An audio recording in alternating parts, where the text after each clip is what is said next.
Assalamu alaikum, brothers and sisters. You know that this world is the place of crisis and problems, as there is no family, institution, or government that does not suffer from difficulties. Such difficulties are sometimes due to the nature of work and the nature of life and circumstances which we experience. Others, however, are due to human shortcomings, mistakes, and errors due to foolishness. But one thing is common, that everyone goes through some problem. So we always need to seek to be the part of the solution.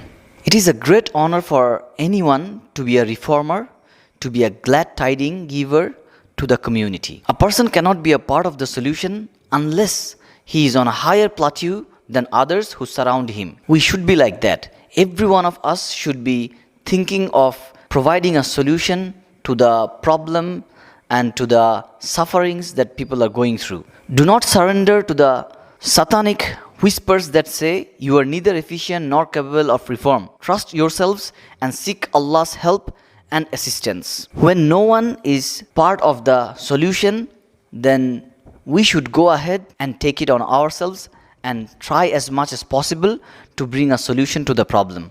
If you are not part of the solution, then most probably you are the part of the problem itself. Try to solve the problems before they grow big and become out of control. Try to solve the problems when they are small, when they are easy to solve. People will love you and people will assist you when you will give solution to people's problem.